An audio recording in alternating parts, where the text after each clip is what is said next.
Hoy nosotros vamos a seguir con esta exploración que estamos haciendo con respecto a la invención de la autonomía, de este libro de Schneewine, y tocará el turno a Spinoza, que fue un filósofo judío del siglo XVII. Ya veremos cómo también el nivel de dificultad con respecto a sus planteamientos filosóficos se incrementa. Pero también es una pieza clave para entender, digamos, esta invención moderna de la autonomía. Después de Spinoza seguiremos con Malebranche, que es un filósofo francés católico. Pero lo primero que vale la pena mencionar es que tanto para Spinoza como para Malebranche, nuestra relación con Dios es una parte ineludible de la vida moral. O sea, no se puede excluir a Dios de la vida moral. Y Spinoza, siendo judío, debido a los planteamientos que realizó, fue excomulgado. Es decir, fue expulsado de la sinagoga judía. Y Malebranche, a pesar de haber sido un sacerdote católico, sus libros, lo veremos en su momento el porqué, sí figuraron en el llamado índice. Es decir, en el llamado índice de los libros prohibidos. Y aunque ambos autores puede decirse que eran profundamente religiosos, sí escandalizaron por lo menos a los más ortodoxos, por algunos, digamos, perfiles de los planteamientos que realizan. Uno y otro, es decir, tanto Spinoza como Malebranche, van a sostener que el cristianismo contiene la verdad. O sea, esto lo reconocen ambos. Pero que la Biblia, van a sostener, enseña mediante historias antropomórficas para que las enseñanzas que en efecto contiene puedan ser comprensibles, sobre todo a la gente más sencilla, ¿vale? Entonces la Biblia sería como una facilitación simplificada de las enseñanzas. Y ambos estarán, en pocas palabras, convencidos de que solo la razón es la que puede sacar a relucir la verdad que contienen estas historias. Entonces, lo primero que vemos es que, si bien es cierto, la verdad está contenida en el cristianismo, tanto para Spinoza como para Malebranche, será la razón la única capaz de hacer emerger la verdad contenida en estas enseñanzas. Y considerarán, en pocas palabras, y en esto estarán de acuerdo ambos, de que solo una versión puramente racional de la verdad puede proporcionar una base sólida para la virtud, la felicidad y la vida social, ¿vale? Que son como los tres elementos que la virtud, la felicidad y la paz social, que son, repito, como los tres elementos que se consideraban fundamentales para el establecimiento del orden en general. En particular, al hacer referencia del orden en el cual nosotros vivimos. Así pues, hoy abordamos a Spinoza. ¿Qué pasa con Spinoza? Spinoza va a sostener que el universo es un todo absolutamente determinado, en el que cada acción y cada acontecimiento es resultado, pues, necesario de las condiciones que lo precedieron. Es decir, para Spinoza, el universo es un todo determinado, regido única y exclusivamente por la necesidad. Todo está concatenado en una necesidad. Y por ello va a sostener Spinoza que nada puede ser de otro modo que como es. Nada puede ocurrir o hacerse de otra manera del modo en que esto ha ocurrido o bien se ha hecho, ¿vale? Ese es, digamos, como el planteamiento general de Spinoza. El universo es una necesidad absoluta. Las cosas son como son y no pueden ser de otro modo. Y lo que ha ocurrido no puede ocurrir de otra manera que tal y como digamos, tal y como las cosas han ocurrido. Por eso, Spinoza va a elaborar una especie de reglas metafísicas, ¿vale? Podríamos decir que en este caso Spinoza, en un primer momento, para dar cuenta de este postulado que hemos mencionado, elaborará unas reglas metafísicas. ¿En qué consisten estas reglas metafísicas? En primer lugar, dirá Spinoza que tanto la mente o o sustancia bajo el atributo del pensamiento como la materia o sustancia bajo el atributo de la extensión son propiedades reales y definitivas de la sustancia. Y todo lo existente en este universo posee ambas. Es decir, tanto mente como materia. Todo. Quiere decir entonces que para Spinoza, en las reglas metafísicas, la primera de ellas es que hay una sola sustancia.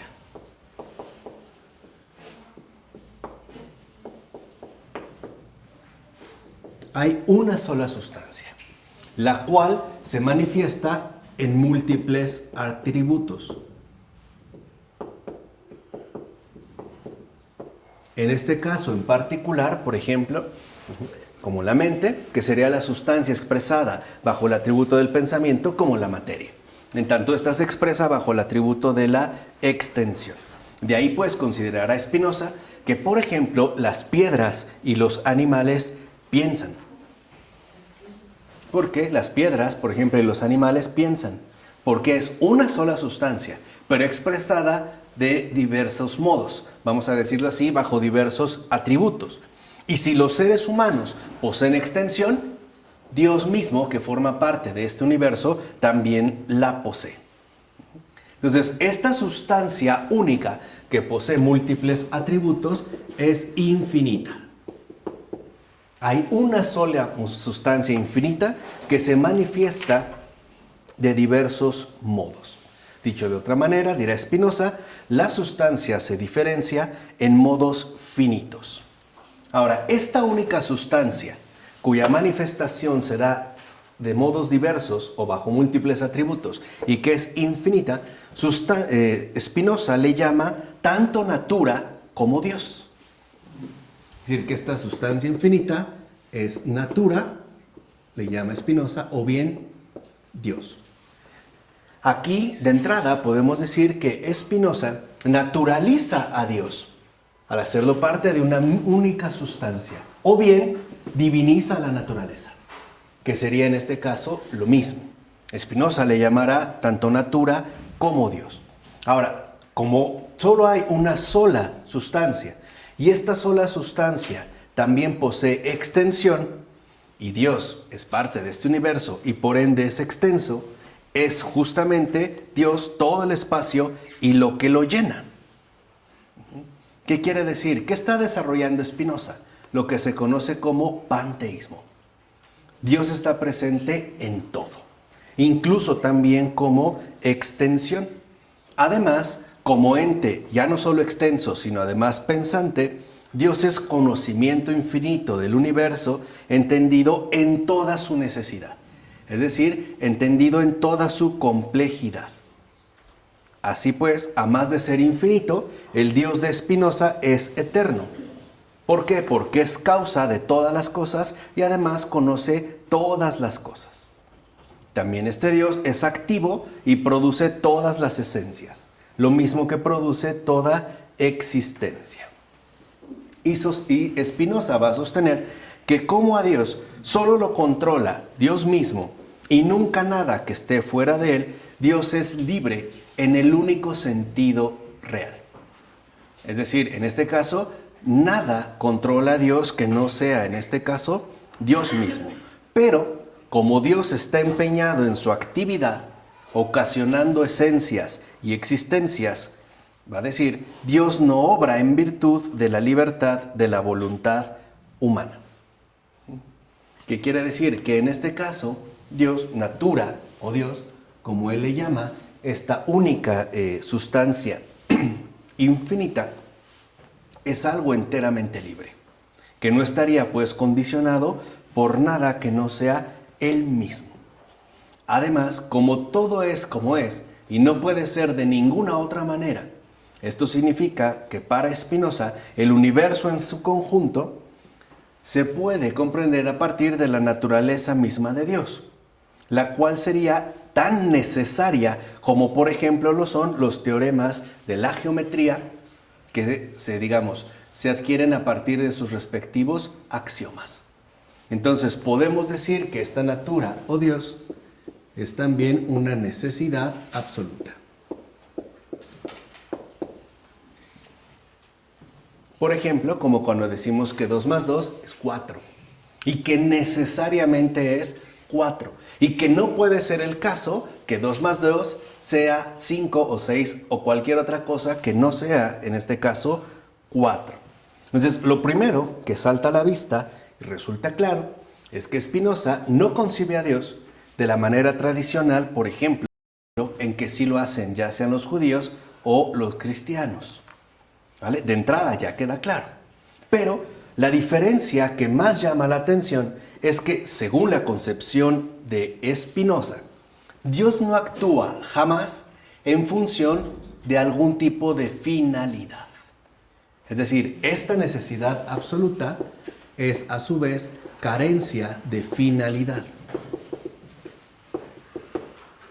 Dios no actúa jamás, o natura, esta única sustancia, no actúa jamás en función de ningún tipo de finalidad. O sea, lo que nosotros vemos como el mundo, el universo en su conjunto y que expresa a Dios, no contiene ningún valor o propósito. Simple y sencillamente es una necesidad manifiesta. O sea, en este caso, Dios mismo sería un todo lógicamente unificado. O sea, lo único que realmente, prevalece es una carencia de finalidad, en tanto lo que importa es la necesidad absoluta de todo lo que acontece y que no puede ser de ningún otro modo. Ahí está Dios. O sea, no hay un para qué, no hay una finalidad, no hay un propósito con respecto a cualquier cosa, en este caso, creada. De hecho, va a decir Spinoza que el mundo, tal y como nos viene de Dios, no contiene nada de lo que llamamos el bien y el mal, el mérito y el pecado, la alabanza y el vituperio, el orden y la confusión, la belleza y la fealdad. Más bien, estas cosas, dice Spinoza, son resultado de las nociones evaluativas que elaboramos por ignorancia, por confusión y por deseo. Entonces, el universo no es ni bueno ni malo, ni bello ni feo. No es nada, es simplemente necesidad. Así son las cosas. Pero va a decir Spinoza, debido a nuestra ignorancia, a nuestra confusión y al deseo, es que nosotros elaboramos nociones evaluativas. Es más, lo primero es que nosotros percibimos modos relativamente diferenciados de las cosas. Es decir, no alcanzamos a ver la unificación de una sola sustancia, sino que nosotros percibimos más bien cosas separadas. Por ejemplo, no vemos la unificación existente, de acuerdo con Spinoza, entre un perro y un automóvil.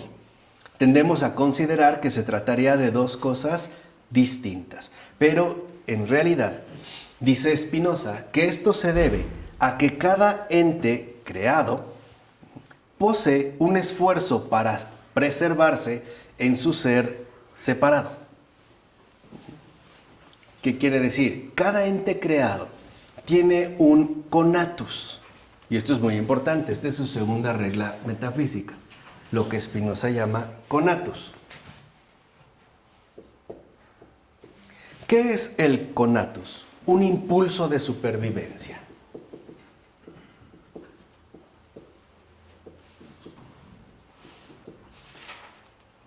O sea, que a pesar de que cada cosa forma parte en realidad de la única sustancia, busca mantenerse un impulso por su ser separado. Es decir, como si se tratara de una cosa independiente, de una cosa, en este caso, distinta. Ese es lo que Spinoza llama el conatus, este esfuerzo para perseverarse en su ser distintamente separado. E incluso va a decir que este conatus está presente tanto en la menos como en la más compleja de las cosas. ¿Vale?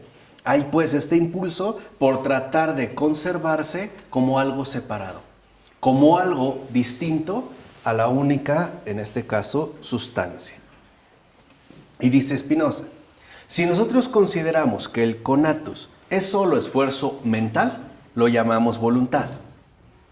Pero si lo consideramos más adecuadamente un esfuerzo tanto mental como corporal, entonces se llama apetito. Y dice Spinoza, no es necesario estar conscientes de nuestros respectivos apetitos, pero cuando lo estamos, entonces se llaman deseos. Y los deseos es aquello que nos conduce a tener finalidades de las que también seremos conscientes. Y de hecho serán estas finalidades las que van como a colorear todo nuestro pensar. Además, son nuestros deseos los que causan que concibamos todo en función de los fines que provocan en nosotros. Pero acuérdense, para Spinoza no hay ningún tipo de ¿qué? De finalidad. Eso es debido al surgimiento de los deseos. Por ejemplo, si suponemos que algo es útil, o sea, pensamos que tiene una utilidad, en este caso benéfica, lo llamamos bueno. Y cada vez, dirá Spinoza, que encontramos algo en la naturaleza que es útil para nosotros, entonces imaginamos que alguien debe haberla hecha para nosotros. O sea, que esa cosa debe poseer una, en este caso, finalidad. Esto nos lleva a pensar, dirá Spinoza, equivocadamente, que toda o que cualquier cosa posee una finalidad y que de hecho la principal finalidad de las cosas sería nuestro propio bien. Pero eso no es más que una imaginación. No es, va a decir Spinoza, algo real. Ahora, dice Spinoza, cuando los numerosos perjuicios que causa la naturaleza nos acongojan, entonces hábilmente tratamos de justificar este mal suponiendo que los fines de Dios deben permanecer ocultos. O sea, que cuando nos va mal en la vida, suponemos que la finalidad que Dios espera está fuera de nuestro alcance.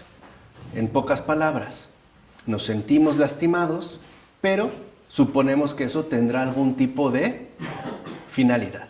O sea, no creemos que haya sido algo absolutamente necesario. ¿Sí se entiende? Un poco para dónde va en este caso Spinoza.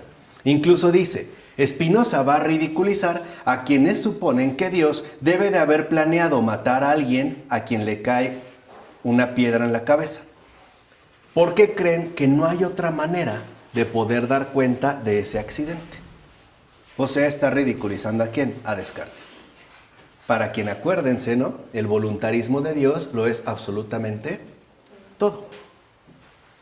Y añade Spinoza, en general, de hecho, Spinoza va a tratar todos los intentos de explicar el mal de forma racional como un síntoma más del hecho de que todo esfuerzo por ver a Dios o la naturaleza en función de que son significativos para nosotros, surge de ese deseo que en pocas palabras nos conduce al error.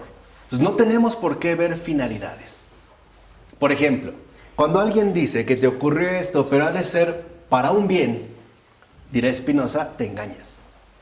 Porque no eres capaz de aceptar que esto ocurrió así como ocurrió. Que no tienes por qué intentar modificar esto acontecido, suponiendo que la finalidad te conducirá a un resultado enteramente diferente. ¿Se entiende? Entonces, lo que está, digamos, proponiendo Spinoza es que la única sustancia, a pesar de que posee un conatus, nos conduce a la aceptación de una necesidad absoluta. No es que Dios lo haya querido, es que así es. Y no podría ser, en este caso, de otra manera. Aparte, dice Spinoza, evaluamos el bien y el mal en la medida en que las cosas parecen afectar nuestro conatus, es decir, nuestro impulso de supervivencia. Y añadirá Spinoza, aunque solo Dios conoce completamente aquello que puede garantizar nuestra supervivencia, nosotros hábilmente imaginamos un modelo particular de ser humano para poder guiarnos en nuestros esfuerzos. Dice, y por eso vamos a desarrollar una de las más deficientes formas de pensar. O sea, aquella que nos conduce a sostener, por ejemplo, ideas de perfección. O sea, pensar que las cosas podrían ser de otro modo. En este caso, que podrían ser mejores. Y que no nos limitamos a reconocer las cosas así tal y como son. Dice, por eso vamos divagando en ideas finalmente vagas. Por eso, cuando Spinoza establece el término bueno, no solo lo hace para referirse a lo que imaginamos que es útil. Es decir, ninguna cosa tiene una finalidad. No es que diga que es inútil, simplemente carece de finalidad.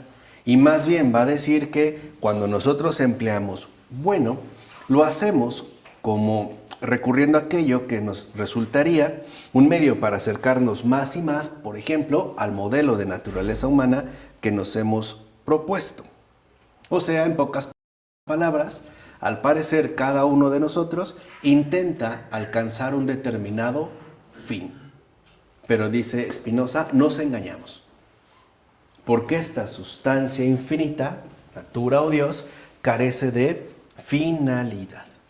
Además, va a decir Spinoza, una concepción más correcta de la bondad y la perfección será útil para todos. Porque en último término, todos se esfuerzan por sobrevivir. Y por eso es que nosotros recurrimos, por ejemplo, a la concepción de la ley. Pero Spinoza dirá que la ley tiene origen y una función distintas. No coinciden ni en su origen ni en su función. De hecho dice, la ley cobra existencia no porque todos seamos finitos, sino porque algunos de nosotros entendemos mejor que otros. Por ejemplo, la mayoría de la gente, dirá Spinoza, no alcanza a ver que Dios no actúa intencionadamente y que todos los acontecimientos están absoluta y completamente determinados. Entonces, aquí está el punto fuerte. Si para Spinoza todo carece de finalidad, quiere decir que entonces lo único realmente existente es el determinismo. Todo está estrictamente determinado. De ahí que todo tiene que ocurrir así como ocurre. Que no hay por qué buscarle una finalidad distinta o una intención diferente a lo que de hecho se manifiesta. Lo que él ridiculiza, ¿no? Que alguien haya muerto porque le cayó una piedra en la cabeza, no es suponiendo que porque así, ¿no?, había una especie de deseo de que ocurriera. Es que así es. No hay que buscar en las cosas ningún tipo de finalidad. Todo está estrictamente determinado de esta manera en la que ocurrió. Y no podría haber ocurrido de ninguna otra forma. ¿Quién es el que determina? ¿Quién es el que determina? Es parte de la necesidad absoluta que remite a Dios mismo. O sea, el Dios de Spinoza es la necesidad absoluta. Vamos a decirlo así, el determinismo radical. Pero, dirá Spinoza, como no alcanzamos a comprender esto, queremos suponer que hay finalidades en las cosas que de hecho ocurren. Vamos, tratamos de encontrar una especie de consuelo o una escapatoria, ¿no?, para la ocurrencia del mundo, así tal y como ocurre. Como cuando alguien te dice que, bueno, te pasó esto, pero ha de ser por un bien, o que no hay bien que por mal no venga, o no sé cómo es, ¿no? O sea, como que tratamos pues de dirigirnos. Ahora dice, de ahí, por ejemplo, que entonces la gente piense que Dios es un legislador a la manera en lo que es un monarca humano. Es decir, que establece preceptos y ordenanzas que necesitan ser respaldados por amenazas de castigo, dirigidas especialmente a aquellos que pueden desobedecer. Entonces pensamos a Dios en términos de un legislador. Y pone un caso, Dice, es el mismo malentendido el que, por ejemplo, está presente cuando se cree que lo esencial del decálogo es un conjunto de mandatos. O sea, como si Dios a través del decálogo nos mandara algo. Acuérdense, es así, no hay ninguna finalidad. Dice, de hecho, el decálogo ciertamente no se puede negar sin contradicción. Pero como no lograron ver esto, Moisés y todos los demás legisladores lo han tratado como un conjunto de mandatos respaldado por amenazas.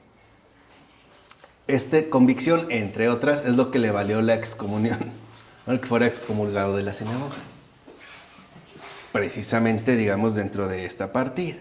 Y va a decir, las leyes divinas solo se nos presentan como mandatos o decretos mientras ignoramos su causa.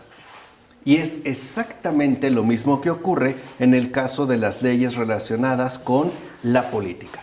Por eso, para Spinoza, habrá dos tipos de leyes. La primera es una norma conforme a la cual todas las cosas que comparten una misma naturaleza actúan necesariamente.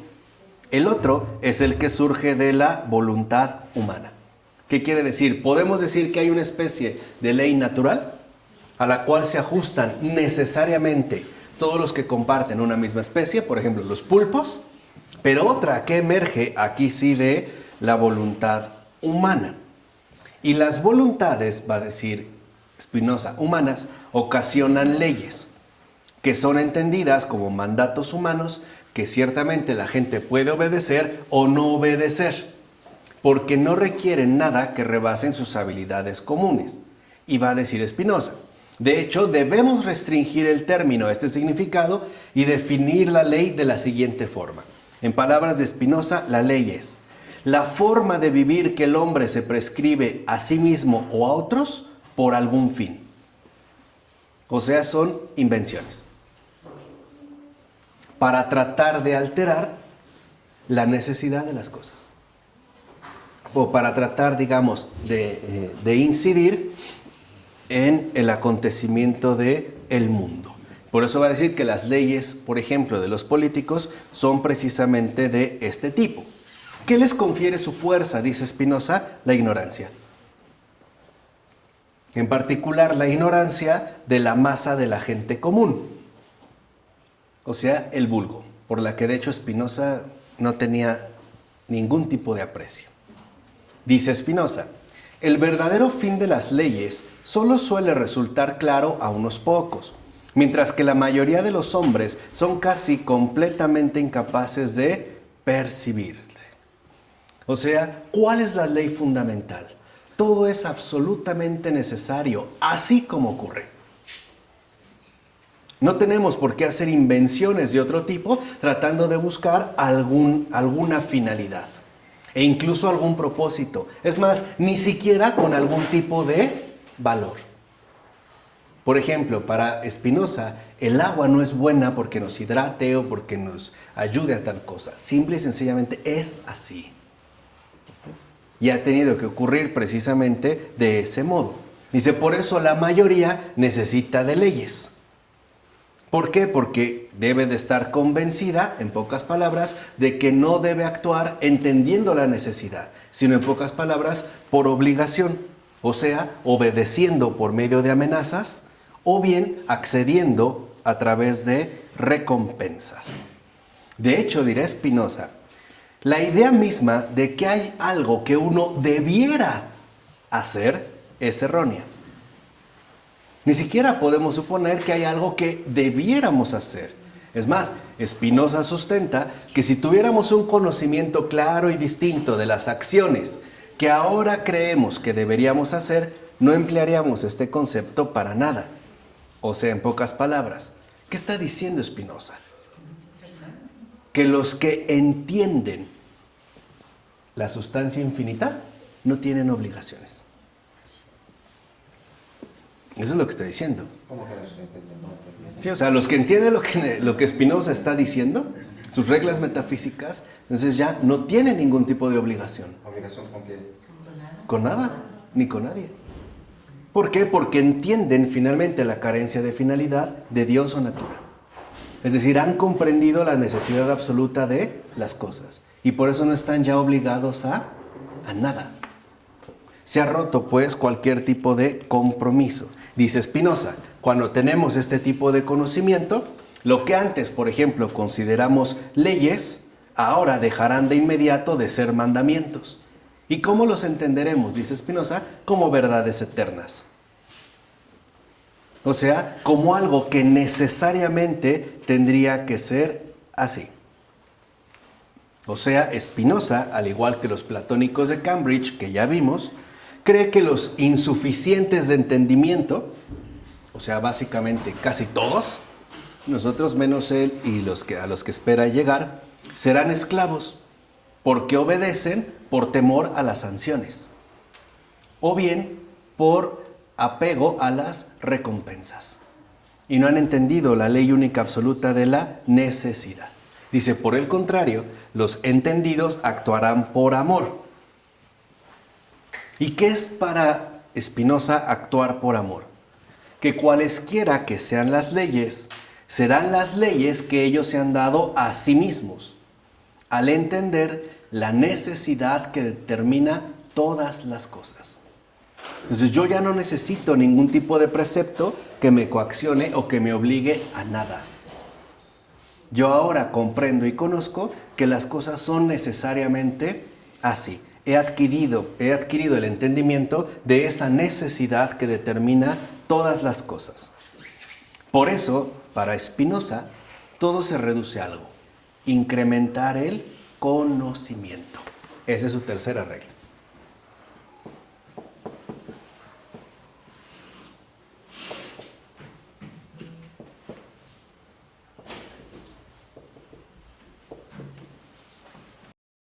Incrementar en este caso el conocimiento. Esto a su vez significa, de acuerdo con Spinoza, que en la medida en la que se logra aumentar el conocimiento, entonces también se logrará aumentar el autogobierno, porque obraremos por nosotros mismos y no por mandatos de terceros. Es decir, ya nadie tendrá que intervenir en nosotros.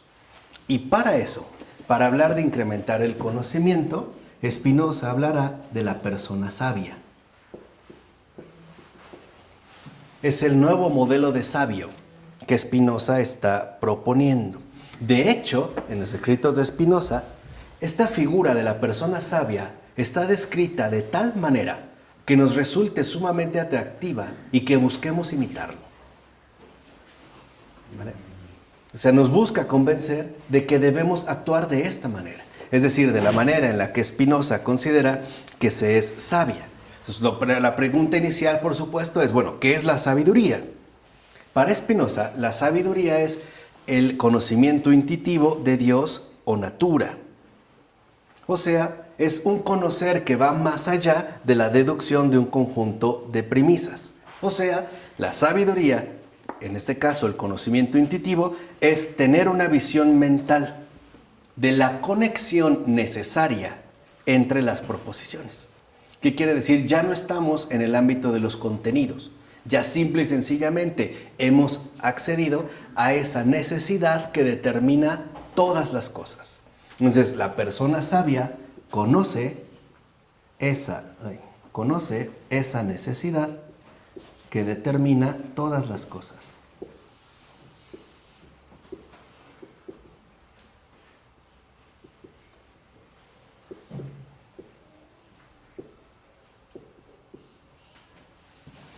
Y para Spinoza, nosotros nos haremos más sabios en la medida en que logremos contemplar esa necesidad que determina las cosas. Ya no nos quedaríamos, pues, en los acontecimientos ocurridos, sino en su absoluta necesidad, es decir, en la comprensión cada vez más profunda de este determinismo.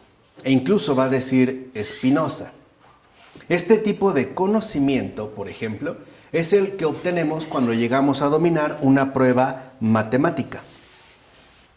Quiere decir que hay una claridad absoluta sobre la necesidad. O sea, ya no importa, por ejemplo, el contenido de que 2 más 2 es 4. Poco es lo que quiero que entiendan lo que él reconoce por conocimiento intuitivo.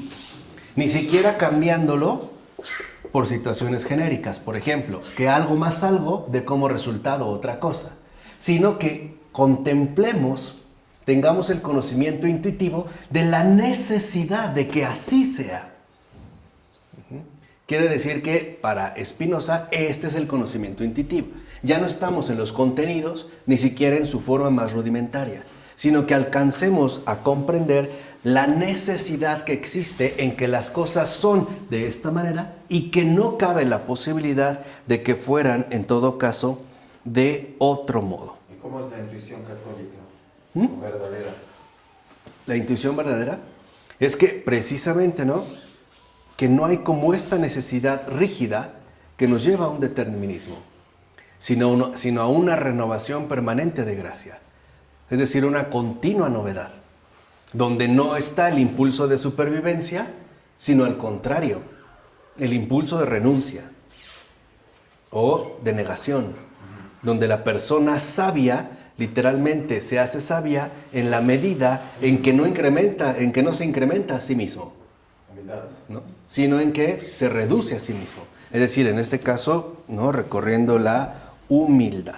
Así pues, va a decir Spinoza, mientras más comprendamos esa necesidad que determina todas las cosas, entonces seremos más sabios. Además, con cada acrecentamiento de nuestra perfección, hay un acrecentamiento también de nuestro gozo y de nuestra virtud. De hecho, va a decir Spinoza que la beatitud no es más que la satisfacción del ánimo que nace del conocimiento intuitivo de Dios. Es decir, ¿qué es la beatitud para Spinoza? Pues una autoexaltación, producida a partir, según él, del incremento del conocimiento.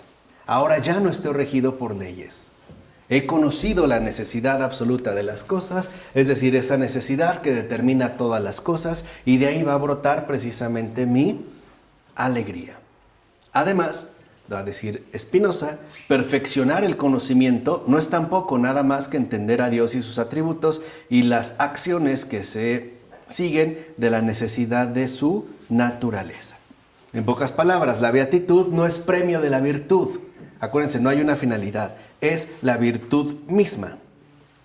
Y esto tiene que ver con la relación que establece Spinoza entre la actividad y el poder. Vean, para Spinoza, una entidad es activa en la medida en que su comportamiento puede entenderse por ella misma sin recurrir a seres fuera de ella. Pongamos el caso del pulpo. Si el pulpo se mueve, podemos decir que es una sustancia activa. Pero si una piedra se mueve, no diríamos que es una sustancia activa, porque fue movida, ¿no?, en este caso por alguien más. Ahora dice, cuando el comportamiento de mi cuerpo, por ejemplo, se debe a que se me está presionando, por ejemplo, alguien, ¿no?, que me empuje la pierna, puedo decir que soy pasivo. Pero en la medida en la que se explica por medio de mis deseos y decisiones, es decir, de mi voluntad, entonces soy activo. Esto en el plano físico suena bien, pero no es lo que le interesa destacar a Spinoza. Lo que le interesa destacar a Spinoza es lo siguiente, escuchen. Si los pensamientos que provocan mis decisiones y deseos solo son explicables en tanto creencias convencionales, es decir, si mis pensamientos los he aceptado por autoridad o me han sido impuestos por alguien ajeno a mí, soy pasivo. Pero si yo, en este caso, pienso por mí mismo y ya no me atengo a la autoridad, entonces me vuelvo activo. Es decir, adquiriría un poder. Y aquí está un punto radical en Spinoza. Para Spinoza, el incrementar el conocimiento se tiene que traducir en el poder del pensamiento. Claro, es el poder del pensar por uno mismo. Ahí es donde se está destapando justamente la cuestión de la autonomía. Por eso no será casual que algunos ilustrados, especialmente los miembros de la Ilustración radical en el siglo XVIII, poco más de un siglo después, tengan como padre Spinoza. Porque son los primeros que proclamarán el poder del pensamiento propio. Y por ende van a tratar de rechazar todo aquello que suene a autoridad. Y que será además, ¿no?, identificado en términos de imposición, de ignorancia. Y sobre todo en términos de debilidad. ¿De acuerdo? Ahora, en la medida en que se acreciente la actividad y por ende se acreciente el poder, pues entonces también se va a incrementar el gozo. O sea, podemos decir que el poder del pensamiento también produce un gozo. Y ahí Spinoza tiene razón. La soberbia. Claro, es la soberbia intelectual. Por supuesto, sí es un gozo. Perverso, pero es un gozo. Entonces, el poder del pensamiento nos conducirá finalmente a la arrogancia intelectual.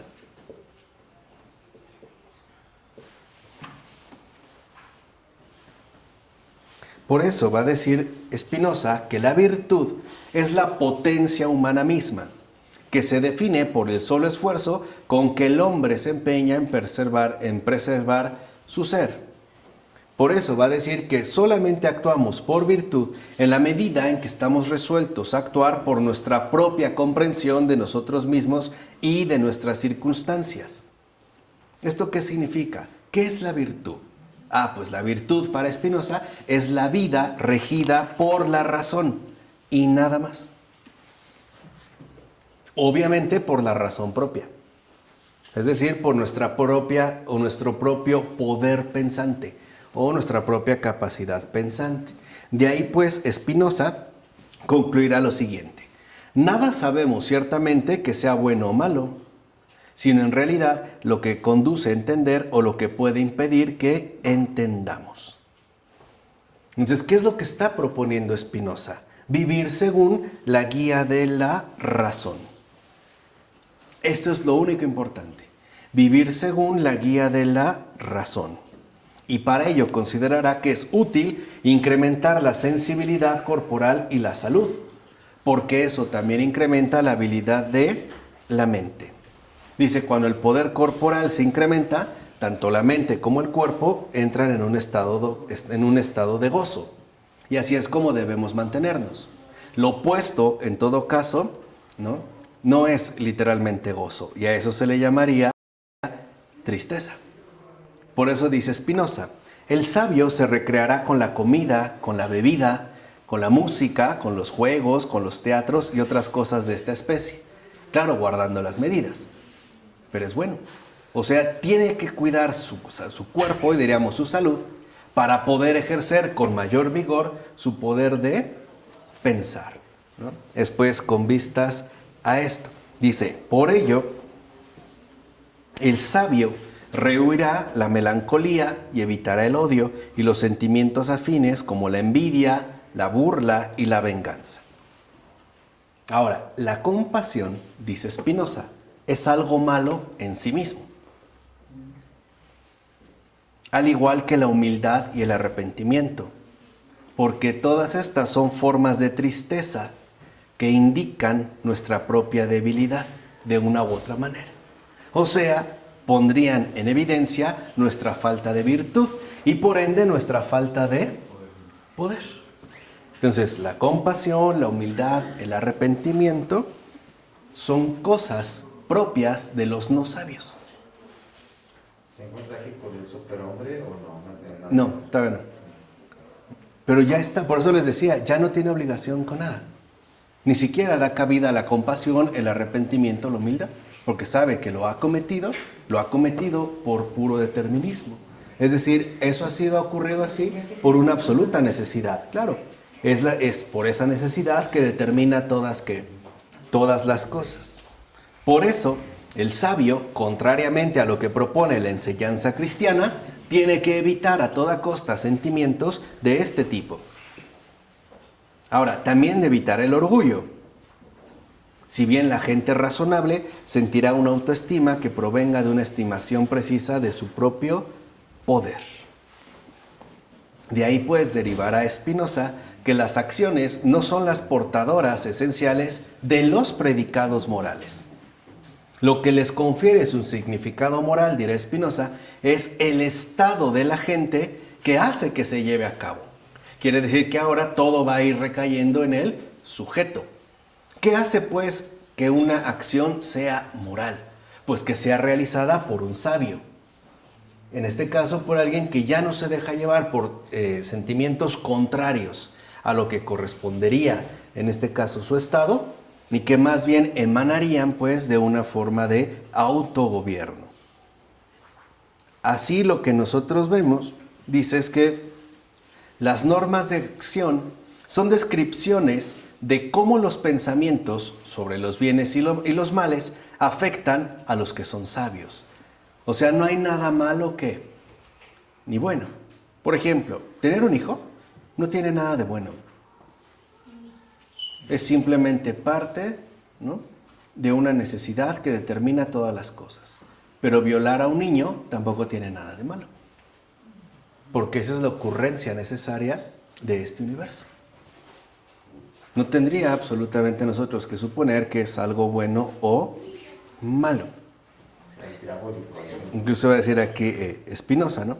A estos, por ejemplo, a los sabios, les será indiferente el momento en el que un bien o un mal les acaece. Y claro, van a preferir siempre un bien mayor a uno menor y un mal menor a uno mayor. Aquí está, digamos, su influencia del paganismo antiguo, en particular de las escuelas helenísticas y en especial de la escuela estoica. Esa supuesta indiferencia ante todo lo que ocurre porque no está en nuestro poder. Ante lo cual nosotros tendríamos que permanecer indiferentes. Entonces no nos veríamos pues ni acongojados ni perturbados. Simple y sencillamente sería indiferente. Porque entenderíamos, de acuerdo con Spinoza, que se trata de una ¿qué? Necesidad absoluta. Vamos, ¿no? Necesariamente. Sí, así. Ya sea un bien o lo que nosotros llamamos en todo caso un mal. E incluso va a decir, los sabios, dirá Spinoza, no vacilarán en evitar el peligro. Claro, porque finalmente ocurra lo que ocurra, así es. Y no hay otro modo. Pero no meditarán sobre la muerte. Más bien meditarán sobre los bienes que están buscando. Y claro está, meditar acerca de Dios. ¿Pero qué es meditar acerca de Dios? Material. Meditar acerca de la necesidad. De que todo es así. Y que no tengo por qué acongojarme o por qué reprochar o por qué buscarle un valor o una finalidad. Simple y sencillamente todo ya está dado y establecido. Y por ello va a decir Spinoza que a medida que se incremente nuestro conocimiento de Dios, también se va a incrementar nuestra libertad. O sea, cuando ya no nos vemos movidos por pasiones, sino que actuamos partiendo de razones que entendemos claramente. ¿Y cuál es el gran triunfo del sabio? Aceptar con tranquilidad todo lo que ocurre. Porque todo lo que ocurre por pura necesidad. No hay una finalidad, no hay un plan, no hay un motivo, no hay nada de eso. Alcanzaremos pues la beatitud. En este caso, como lo dirá Spinoza en su obra, alcanzaremos una visión subespecie eternitatis. O sea, bajo una especie de eternidad. En pocas palabras, comprenderemos como Dios mismo comprende. Dice que no meditan en la muerte, entonces después ellos no, Spinoza no pensaba en el más allá, en la vida eterna. No, ¿para qué? Ahí llega. Sí, ¿para qué?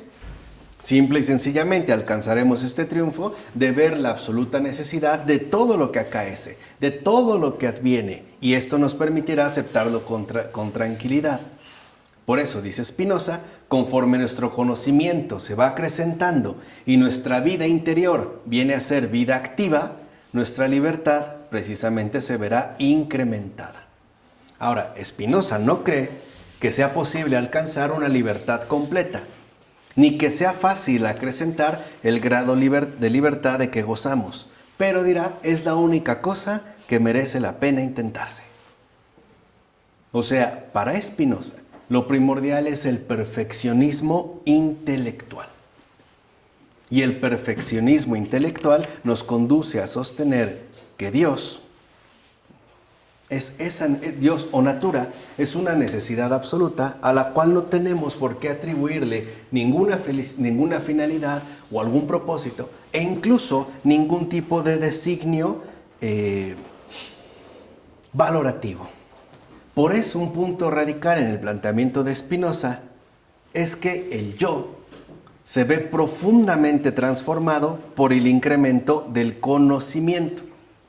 De hecho, para Spinoza, el yo de la persona sabia es radicalmente diferente del yo de la persona ignorante. En este caso, para Spinoza, este cambio es tan fundamental porque el alcanzar un conocimiento radical de esa necesidad que determina todas las cosas nos absorbería dentro de esa misma sustancia infinita y única. En pocas palabras, seríamos ¿qué? Como Dios. Por eso dice Spinoza, sí, aunque imposible, pudiéramos alcanzar enteramente la libertad del hombre que es sabio, seríamos como Dios. ¿Y qué significa, a final de cuentas, para Spinoza, ser como Dios? No conocer ni el bien ni el mal, porque no lo sabe. Sería trascender esas finalidades o juicios valorativos en los que nos vemos finalmente, ¿no?, inmersos por ignorancia, por deseo y también, como le dijimos, por equivocación, por error. Entonces, ser como Dios es ir más allá por medio del incremento del conocimiento de todo lo que nosotros valoramos equivocadamente debido a nuestra ignorancia. Cuando comprendamos que no hay ni bien ni mal, sino que solo hay una sustancia infinita que se manifiesta en múltiples atributos y que es natura o Dios y que esta es necesidad absoluta, entonces seremos prácticamente libres, que va a ser el anhelo de muchos a través del perfeccionismo intelectual. Pues ahora ya tienen las reglas metafísicas de Spinoza. La siguiente ocasión veremos ahora cuál es el planteamiento de Malebranche. En nombre del Padre, del Hijo, del Espíritu Santo. Amén.